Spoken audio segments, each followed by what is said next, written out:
There I am. Hello. Okay.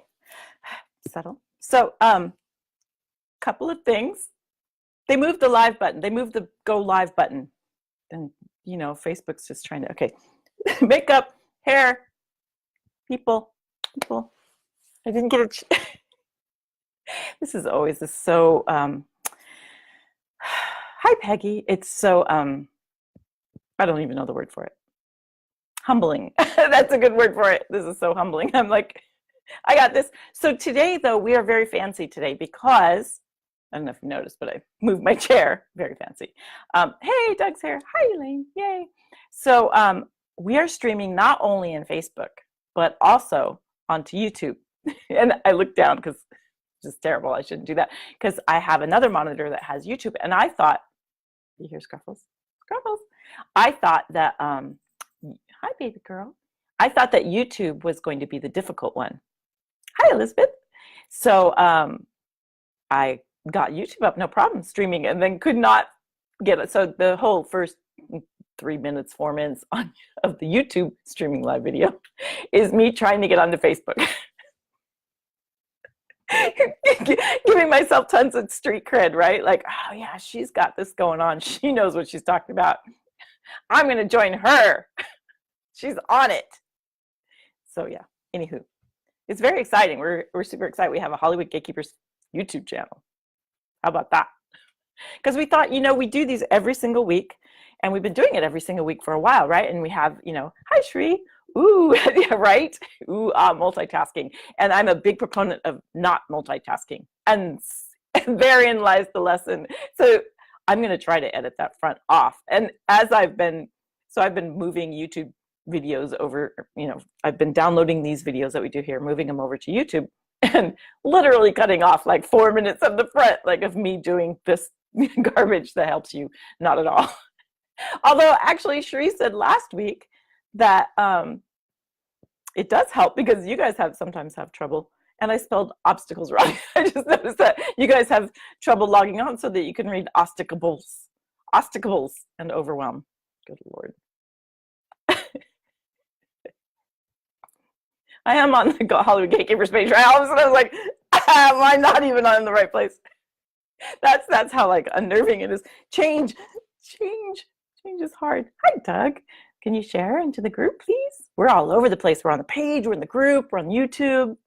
Woo! So subscribe to the YouTube channel, like the Facebook page. What else? Join the mailing list. We're everywhere. We take over the world. And so that way, but really we want to use this. I mean, we're using our powers for good. We are. We want to be able to, scroll. Well, hey, James. Hello from Texas. Howdy. Howdy, James. You need to meet Jessica. She says howdy too. I think she's in Texas, right, you guys? Jessica's in Texas, right? So, hi, Cindy. You like sending YouTube links to friends. Well, this will be one that, it's not funny enough really, for the general population. I think it's hilarious. It is very humbling.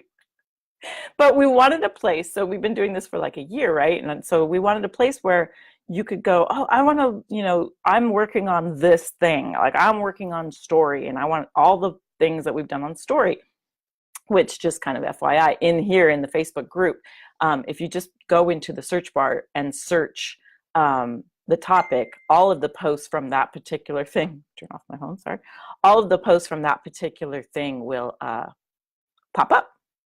So for instance, we've done obstacles before. So I always look to make sure I'm not just totally being redundant. So, so you can watch that. Which reminds me, we have a handout. And I just was reminded that there was something I wanted to put in the handout that I didn't, but that's okay. So we are going to kind of go through it again today. But then we thought, well, what if someone wants to see more things on that particular topic? YouTube is a good place we can organize everything for you so that you can just go there. And also what we're doing, it's very exciting, is, we give all these handouts too, is that way too you can get the handouts. And so we're going to start implementing where you go onto a page to get the handouts. And so all the handouts are there. So you can kind of go, oh, I need a handout on this or that. It's also really distracting because I have two monitors so I can see my arms. moving around out of the corner of my eye. So I'm super professional at this. Can you tell? So professional. Goodness. So yeah. So today we're talking about obstacles. We're going to talk about obstacles, and people watching the YouTube channel are like, "What?" I think it's spelled right there. It's not spelled right on Facebook. That's going to get old. I'm going to have to not keep doing that. Oh, we're on YouTube and Facebook, everybody.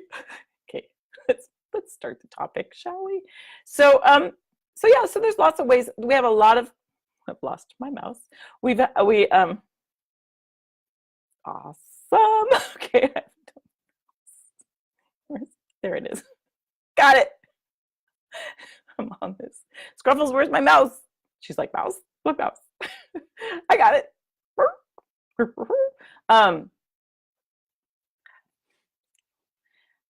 Good evening, right? It is evening. Oh, scroll. Well, hello, Anson. You ordered the t-shirt? Is that what you mean? Did you order a Gatekeepers t-shirt? Do we have Gatekeeper? We only have screen reader t-shirts, right? Should know this. This is Doug's department. Doug, what t-shirt did you get? And I fully expect a model post. Is that what you mean? Even if it's not, give us a model post of your t-shirt, whatever it is, whatever it might be. Goody, says Cindy. So we're going to talk about obstacles, both in terms of, one of the things that we really want to do in here, I keep interrupting myself, which is something I'm really trying to break. Super terrible habit. We want to make sure that as we talk about writing, we also talk about your life in Hollywood, or working, even if you're not in Hollywood, your life working in Hollywood, because even if you live in Texas, you can do this and live in Texas. So, but you still will have a Hollywood life because you will be dealing with, people in Hollywood. So it doesn't matter as a reader where you live. We talk about that all the time. It doesn't matter. We just we had a producer come in, speak to our screenreaders, and someone asked him, does it matter where you live? Because they don't believe me. No, I'm just kidding. It's always good to get another perspective. And he was like, I don't know where my readers live. Like, so like, what? Like, to him, that was not even like a question, because he's not in the world that we are in. He's just making movies, and he asks people to read his screenplays and he sends them online. He never really even thought about the fact of where they are. Cool, right? So whether you live in Hollywood or not, doing this creates kind of a Hollywood life, right? So we want to always have some of this talk speak to that, of how can we help you know how to analyze a screenplay? How can we help you as a reader find really good screenplays? How can we help you as a writer? If you're a reader, you're also a writer. Say that all the time too. How can we help you make your script the best script ever? If you're a person, how can we help you make your life the best life ever? How can we help you, with obstacles in your life, as well as obstacles, that you are creating on purpose? Our obstacles in our life, I don't think we create on purpose. Sometimes, though, I wonder about that. I do. Sometimes I think, okay, I created this. Yes, I did. What am I doing that? What am I doing that for? Don't end your sentences with preposition. Okay, sorry. So today, I'll give you the new handout. I have a new PDF file link. Sorry, Doug. I'm just going to go ahead and give that to you, and then I'm going to use it to look at. How about that? Here it is. There you go. Presents. Presents. I love presents. Yay for presents. Did it go? I didn't see it. Oh, because I don't scroll. Oh, hang on. Sorry. Cindy got my book in the mail. Exciting. I do have a book on Amazon. Yes, I do. Screen reader swag. Right on. Maurice, I have lost. Hang on. You have, I'm thinking you mean that you have lots, not lost, of great ideas? I have lost ideals. I do. Lots of those. But I think what you mean is you have lots of great ideas for movies and TV, but you're not an experienced writer. So I just wanted to know how I should approach writing scripts and pilots for ideas that I have. Got you. It says ideals. That's sorry. I can read. Okay, we'll talk about that in a second. Start writing. Thank you very much. That's the next thing that's going to go on the swag is when in doubt, write. totally, Anson nailed it right there. Moving on. No, I will talk about it a little bit more.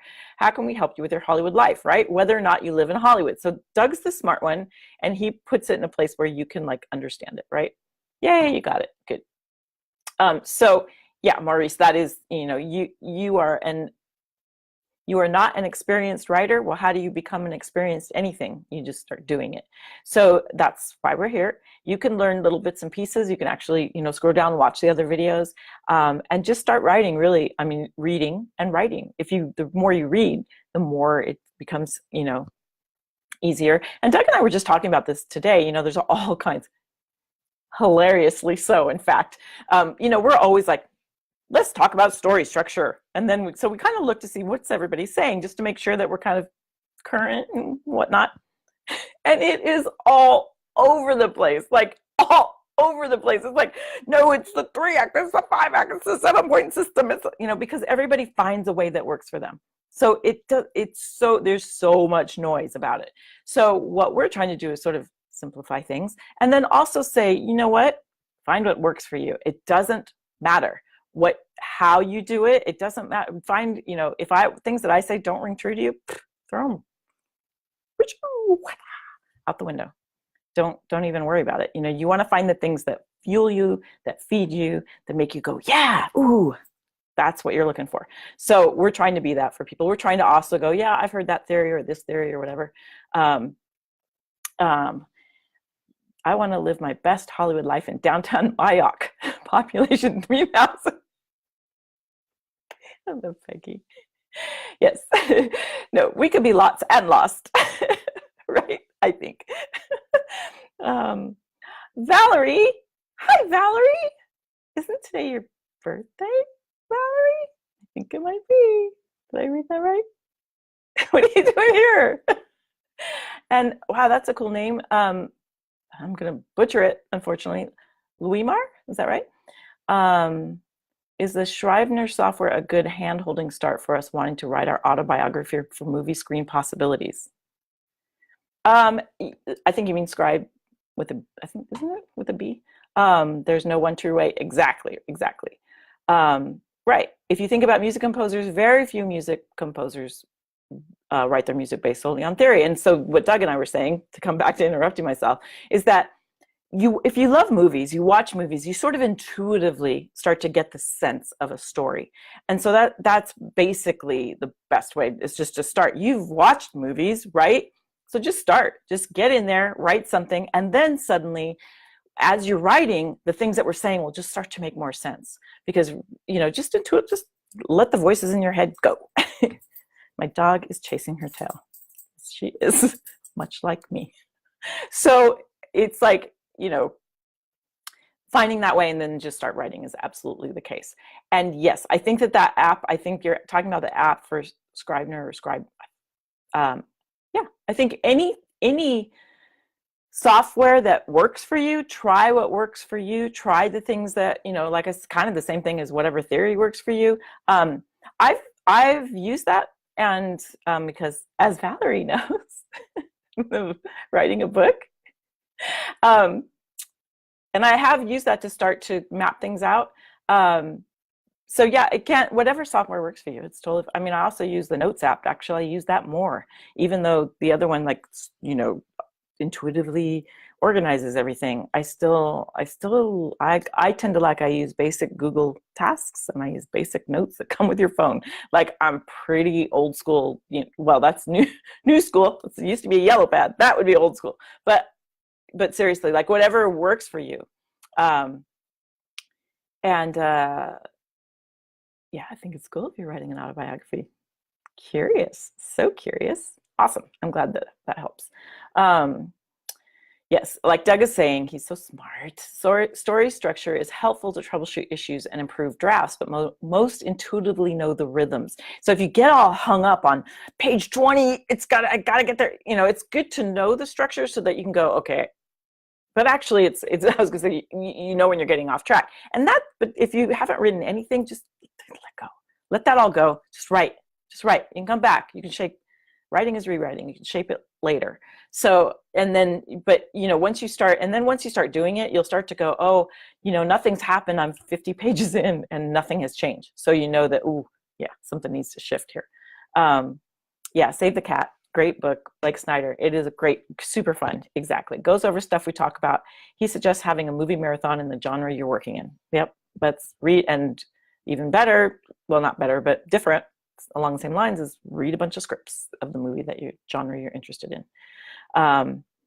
Your biggest fear is appearing like an amateur pshaw for not knowing perfectly all the rules and getting rejected right away when I have some cool stuff that you wrote. That's a really good point, Laura, and I don't mean to be flippant about it.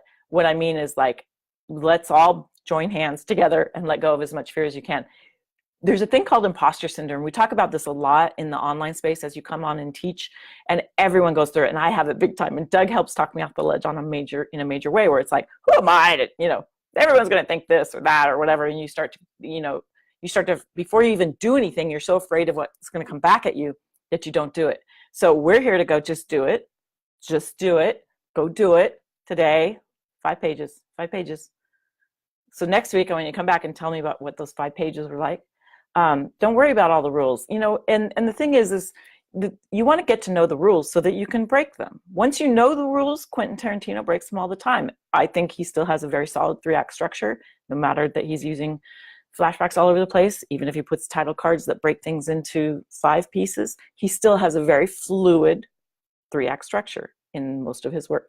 Screenwriter's Bible, great. Colin Haig, another great. There's so many great resources out there. Yeah, Screenwriter's Bible is a good one. And Deanna, I have so many people interacting. This is awesome. Usually I get like, I can rely on Anson because he always says really smart, good things. But, this is awesome. I love it. Deanna, I have been to a few classes by Pilar on the page and her forms for source structures. She's awesome. We are also starting a podcast. She's on my hit list as a guest. Done some stuff with her a long time ago. So I think she'll read. It's been a while, but yeah, she's great. She's super great. And she has a podcast too. She's awesome. Yep. Most scripts are rejected. That's a really good point, Doug. It's true. It doesn't mean you're doing anything wrong at all. And I tell this to actors too. And this is something, if you get your script to a point to where someone's rejecting it, you are like way ahead of most of everybody, right? It's like, if you're getting to a point as an actor where you're auditioning, if you get called back, you're doing your job. Beyond the callback, it really has very little to do with you. It has more to do with how you fit. If you get your script into the hands of someone that's going to reject it, you're doing your job. You've got it to the right place. They're going to reject it based on their sensibilities, whether it fits in what they're looking at. There's so many things that go into it besides, did the inciting incident happen on page 25? The rules can bend and shake. And one of the things, there's some readers, and you hear this, readers that go, well, I know if a script is good in 2 minutes. And if you look at the other obstacle video, I talk about this there too. That's true. Sometimes you can see a script isn't working right out the gate. But one of the things that we try to promote as the kinds of readers that we would like people to be is that even if the first 50 pages are terrible, there might be some little thing in there in the middle that you go, oh, that's beautiful, and you want to keep it. So we really do promote that you look at the whole thing. As a writer, just keep writing, just write. When in doubt, write. And you can go back, you can fix, you can change, you can do whatever, but just keep writing. And that's why we're here to be like, truly. Someone says, you got to be aggressive the other night. And I was like, be aggressive. Sorry. Save is good, outline beats. Yeah, that's another way you can do outlines. There's so many ways you can get at it, right? You can do outlines, you can do 3x5 cards, you can do an outline and then 3x5 cards where you write every scene on a 3x5 card. Stanton and I did that. Toss them into the air and then see which chapters or which scenes should come in the, when. Just do it. Yay. Thank you so much for your giving tree. Aw, totally. We want this to be, that's the thing. And we were just talking about this, honestly, Scout's Honor today. We were talking about 2 things. One, how there's so many ways to do it and how so many people get on these soapbox that this is the only way. And then the other thing is that we don't think that there is there are enough places that are positive energy places for writers to go. It's super competitive. It's super negative. Like, it kind of blows my mind whenever I can't even go into writers groups, writers Facebook groups, because I'm just like, oh, shh, stop saying how nobody's going to read your script. Stop saying how all scripts are terrible. Stop saying how you're going to get rejected like that. It's like, stop. Like, just stop and start writing, and let's support each other. Such a Pollyanna. But I think it makes, Oscar-winning writers routinely are rejected. Paul Haggis, two-time Oscar winner, came and spoke to our group, talked to our screeners about the fact that he wrote Crash, gave it to friends. They said it's a great script, it'll never sell. No, he did the other way. He wrote Real $1 Million Baby, that one first, gave it to friends. They said it'll never sell. Wrote Crash, gave it to friends. They said it will never sell. And then he won 2 back-to-back Oscars. Only writer to ever do that. Okay? Doesn't matter. Your first script came from an incident that happened to a friend. Short. That's write what you know. It's like, as long as your friend doesn't mind that you did that. My friend's always like, you're not going to write that, right? Yay, I'm glad to see that that's encouraging. I really, we want to be a safe space. We really do. What is the Hollywood Gatekeepers is the name of the YouTube channel, so as not to confuse. Cherie, you once talked about being hired because someone likes your writing style more than they liked your particular script. That was a revolutionary concept for me. There is, as a reader, this is a common thing actually, as a reader, often they've decided we're going to do this dark comedy. And then as a reader, you get 5 scripts that you need to cover. And what you're looking for is not whether or not you want to produce that script. You're looking for, can that writer rewrite the project we're already doing? Has nothing to do with their story. You're just looking for, will their style of writing fit the project we've already got? Very common, very, very common. So that's something else to consider. Your script, and that's called the writing sample. Your script might be submitted as a sample, as you being a writer on a project. Not necessarily that they're going to produce that script. Sometimes I'd be like, forget that, do this. But that wasn't my job. And a lot of those scripts at that level, when you're at, and these were at big companies, so when you're at a big company, you're being considered, typically you've had some success and you've had some stuff done, or, and so sometimes those particular scripts are going to be done somewhere else, or they're in turnaround, which is a whole nother topic. But it is like, these are samples though. So you're just looking for a certain thing, certain thing. Yes, exactly. So Doug's saying his first script wasn't exactly his best, but it got you to the second, gets you to the third. It's a process. It's all a process. Rewrites were better. Love it, James. Love it. Great script, Paul. It'll never sell. We actually gave him a mug that says that, and then he posted a picture of it on Instagram. Pretty fantastic, because he was even like, of course he loves that story because he stuck to it regardless of what people were saying. Yep, Edward Wood. great person quote. Most optimistic person ever. It gets better with every rewrite. No matter how bad it is, it gets better with every rewrite. So in the handout today, we're going to talk about obstacles. And so basically, you guys can read, so I'm not going to read it to you, but we have quite a bit that talks about the different things that create an obstacle. And so we have we want to make sure that there's conflict, basically. The things that make up an obstacle are conflict. And then, so we give you some examples. Again, I'm not going to read it to you. So basically, it's like there's one major conflict that the character is dealing with. And then underneath that, there are all the little things that come out of that. What does that reflect? Oh no, life. So there's all those things that come from it. I'm going to move this so I can see your comments, actually. Pardon me while I rearrange. Okay, so yes, you can still find our coffee mug on Paul Haggis's Instagram page. It's very exciting. So, what kind of story conflict interests you, first of all? So we have you write 5 story obstacles, which you could write in a script. What are some conflicts in general, like you were saying, of a friend? Going back to see who it was that said that. Like James said, going back to something that happened to a friend of his, that was a conflict that he saw and wrote about. So it's everywhere. Just, sit in a mall for 2 seconds and listen to the world going around you. Sometimes things happen like, it was like kind of amazing, right? And I was talking actually last night to someone, and I was telling them about we were joking, like, I don't remember what we were joking about. We were joking about something silly. And then And then I added a little piece of something that had actually happened. And he kind of looked at me and I go, yeah, that part's actually true. He was like, I could tell the difference. And I'm an actor too. I did a monologue festival last night, and talking to another actors are a little keyed into this, but they could tell what pieces of it were true and what weren't. It's kind of interesting, right?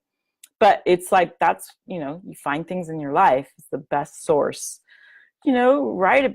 Not only is it, when in doubt, right? It's also in your life too, when in doubt, right? If you journal every day, just get up, journal for a few minutes. I've heard it called many different things: paging, journaling.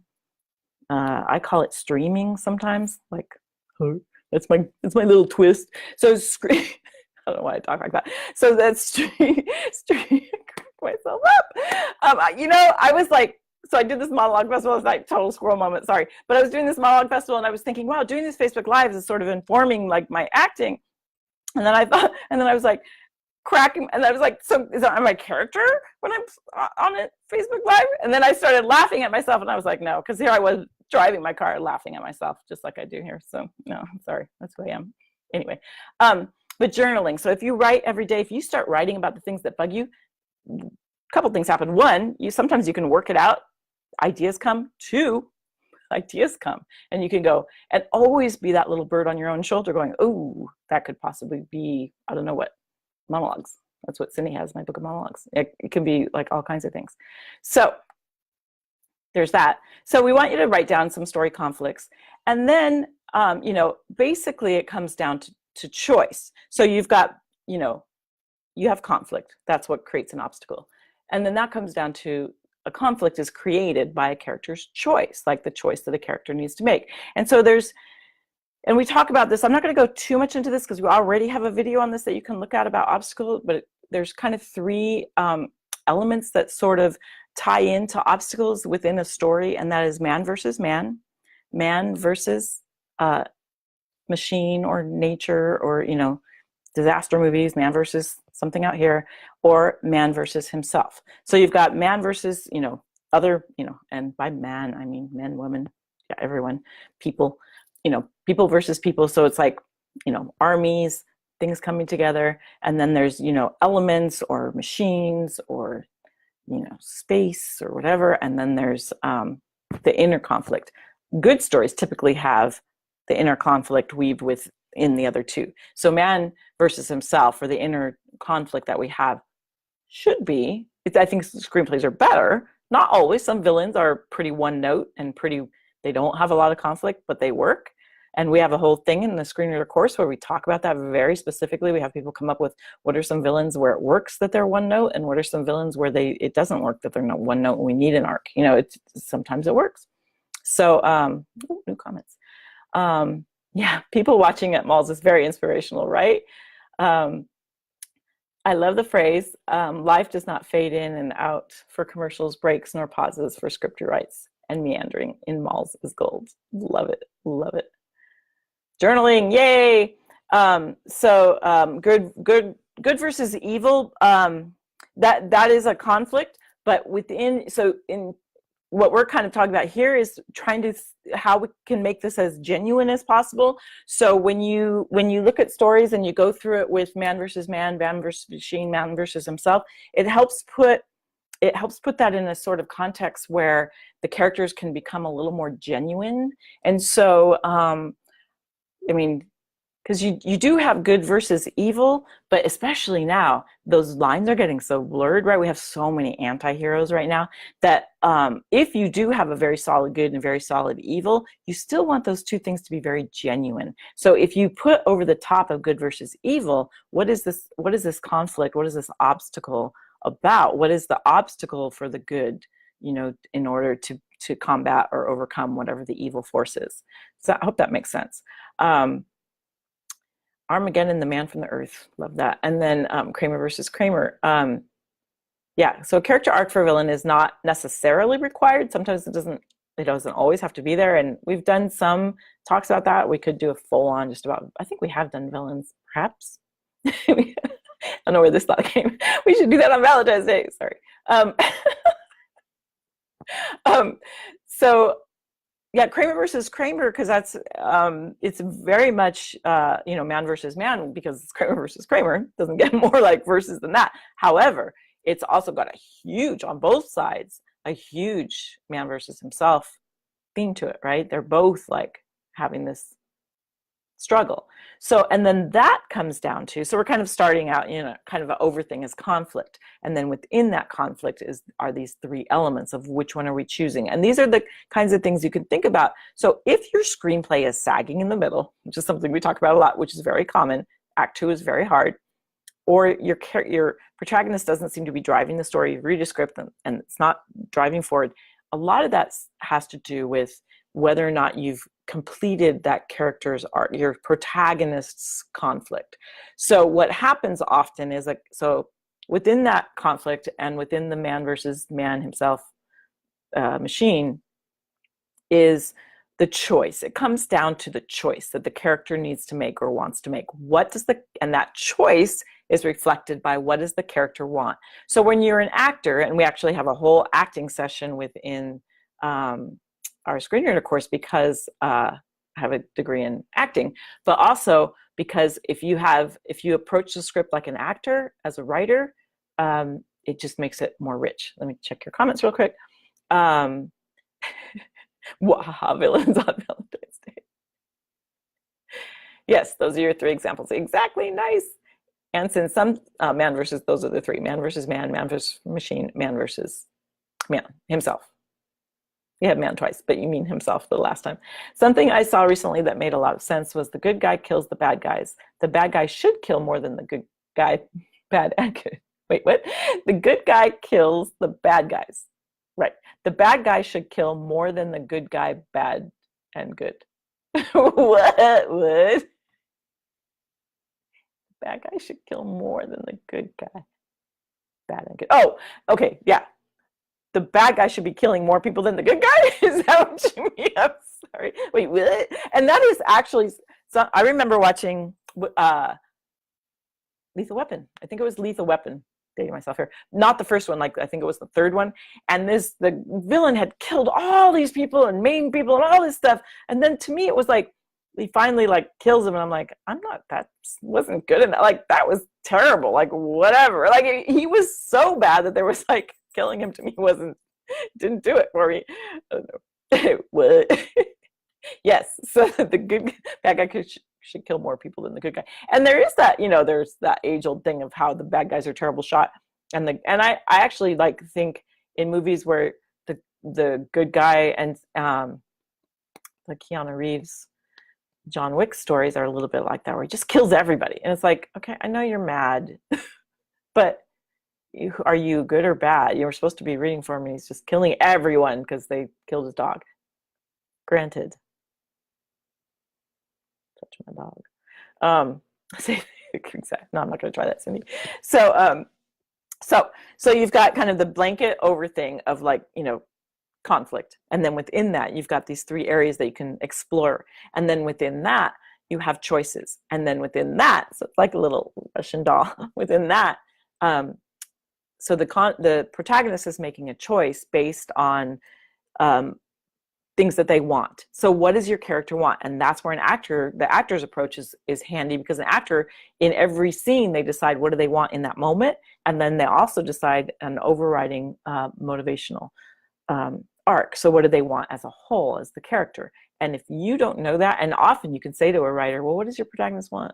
You get kind of a blank stare.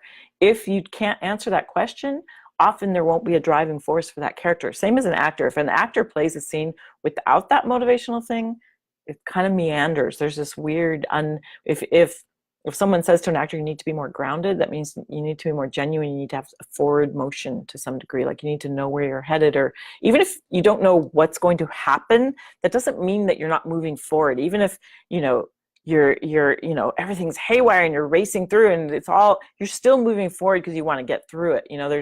People don't just meander, like, well, some people do, but then that informs their choice, right? That informs what's going to happen next. Hi, Ruby. How long have I been writing in Hollywood? A couple decades. Say hold on. One giant shark is better than a school of piranha. Well, um, Maurice, oh yeah, the Lethal Weapon 3 with Jet Li is the best. He was a menacing villain in that movie. I like his character. Yeah, they're both. Don't they both do about the same damage in different ways? I think, yeah, I think I'm referring to 3. It was the one with the consulate guy, and he had a love interest, and she died. Anyway, so sorry, Ruby. I'm like about 5 minutes because I'm only 20. Sorry. I was before we even started this. I was like, okay, I'm gonna wait till I'm thinner and younger. Anyway, so then it comes down to like the character's choice, right? So, and what is their motivation? What is it they want? So if you've got 2 things that the character wants, and this is often where scripts go awry, is that a character wants 2 things. They want to be a rock star, and they want to have a family. They want to be, they want to be a sports or actually I just watched The Wife the other night. She wants to be a writer, and she's born in a time where people don't listen to female writers. So that's a real conflict. So then, rather than them chasing 2 things, because that becomes meandering, have your character choose one, and then the other choice becomes the obstacle. Does that make sense? So like, well, I don't want to do spoilers, trying to think. So like if you're, so Nicolas Cage, actually they explore this. I can't think of the movie title. I'm really terrible at titles, as some of you know. There's well, Sliding Doors is one like that. They have some movies where it's about which choice did you make. That becomes the story of the movie. Somebody help me out here. What's a movie that has a really good thank you, Anson knows his Lethal Weapon. Consulate guy was only number 2. Thank you. Yeah, and Shane Black is an awesome writer in general to read from, to get stylistically. Has a very clear voice. So like I keep the movies I'm thinking of give you spoilers. So in The Founder, he wants to get his career off the ground and make this happen. Meanwhile though, he's got the McDonald brothers that are hindering him. So it could have been they could have made that movie about the conflict that he had between trying to please them and trying to make this business. But what they did instead was they made his very focused, even though it made him very unlikable.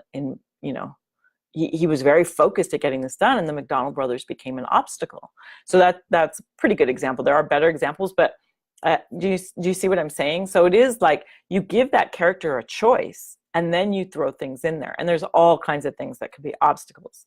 So you can use just again, you can go back to the 3 elements of man versus man, man versus himself, man versus nature, where stuff happens, characters come in and out, so you can make, if the person wants to do this, but their mother, the person wants to be a doctor, or the person wants, more commonly you see the person wants to be an artist and their parents want them to be a doctor. So it could be that they become a doctor, and that's the choice that they make, right? So they make that choice, and then they live with the consequences, and they live with the obstacle of like the conflict of going to a concert and being bummed out, or having resentment, or The Wife explores all kinds of great themes about resentment and choices.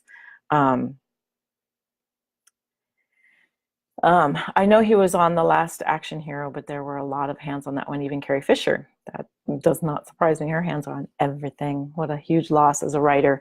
And sad to me that Carrie Fisher never received any awards as a writer, because she's a brilliant writer. Anywho, so I hope that makes sense. And then at the bottom of the sheet, we just talk about kind of in your own life, conflicts in your own life, because your Hollywood life, you're going to have conflict. And like I said, the more you can kind of look at your own life and use those things, journal them out, whatever it is, I'm going to kind of go through some questions for you to ask yourself. And I would really recommend that you actually do the exercise and ask yourself these questions and journal them out and see what you think. Because really, we are look around you, the things that we have around us are a reflection of the choices that we've made in our lives. So if for some reason you've made some sort of choice that you aren't happy with, there's no reason to be resentful about it, because One, you made that choice, whether you did it to whatever your motivation was. And that's the thing, is like, you give that character that motivation, they make the choice based on a certain motivation, whether their motivation is pure or not.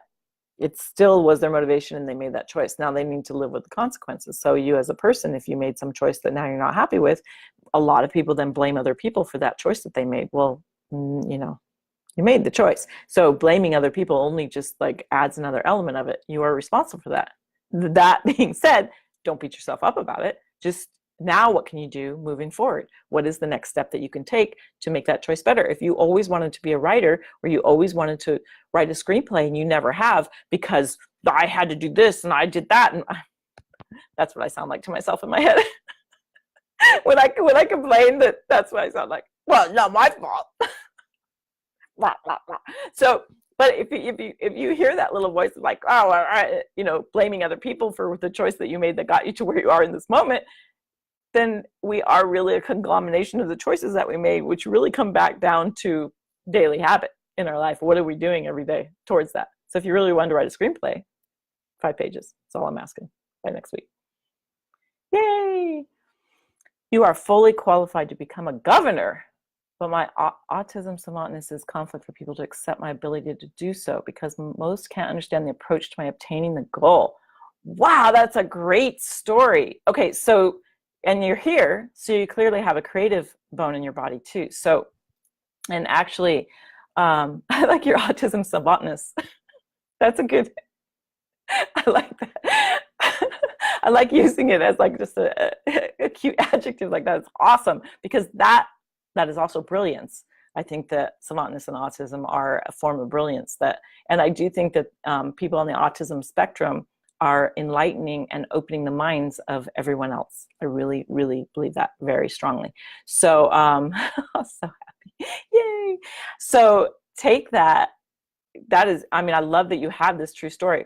Who else has that true story? That is amazing. So if you write about that, and I'm just throwing out a guess here, but if you're fully required, that was an interesting slip. If you're fully qualified to be a governor, to me that speaks to public service and wanting to make a difference and wanting to make a change, and you can do that through your writing. So if you're having a hard time getting people to, and believe me, I feel for you in terms of like getting people to accept who you are. It is who you are. Embrace it. It's lovely. It's beautiful. Write about it. You can change so many lives with that story. And that's, to me, the underlying. I have friends that are mayors. I'm really involved civically. And it's always that they just want to help people. That's usually, even in all the politics, even though there's a lot of the ego involved sometimes, usually what gets people in, not always, but usually what gets them into it is a desire to help people. Choices and living with them. Nailed it. And have a sense of humor about it all. Right? That's really it. Nailed it. I love that. I don't even know if you meant it like that, but I'm taking it that way. 1 to 2 weeks from finishing. Drum roll, please. Branson.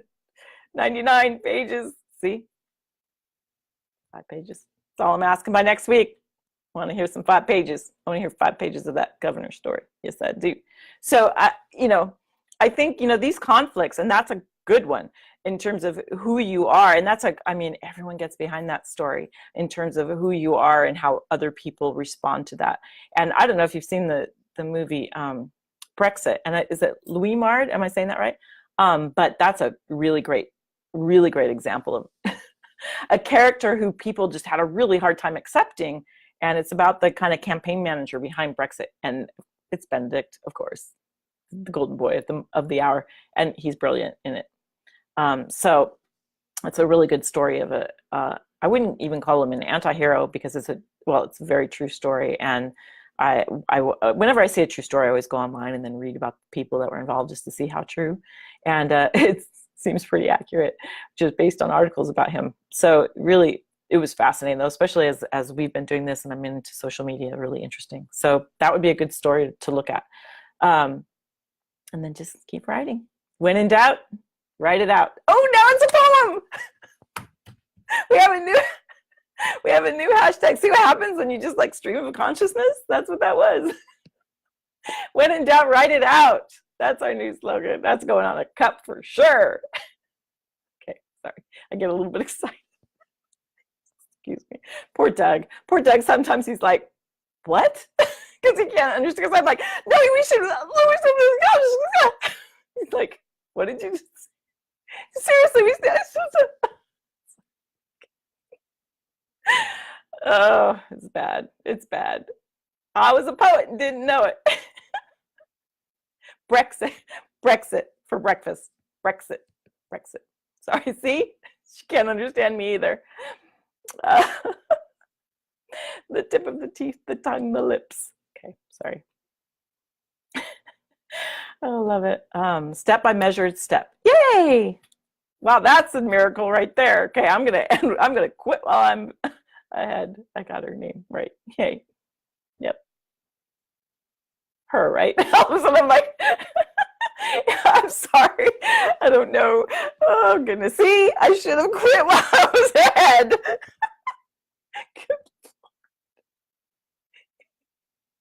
No. It's not your, it is Cherie. It is definitely me. It is me. Although I do blame Cherie for things on a regular basis. Because she's a screen reader that helps me stay on track. You guys are awesome. So thank you so much for coming on today and commenting and being so involved. It makes it so much more fun. And yeah, okay. I'm going to stop now. I don't feel like I'm ahead anymore, but I'm just still going to stop. So next week, oh, darn it. Every week I do this. Next week, we're going to talk. You know what? It doesn't really matter anymore because it's all on YouTube. YouTube.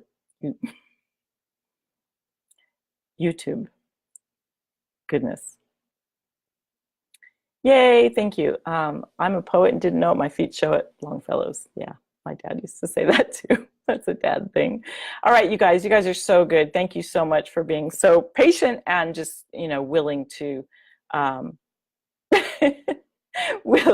okay, tell your mom, have her watch it. It's true.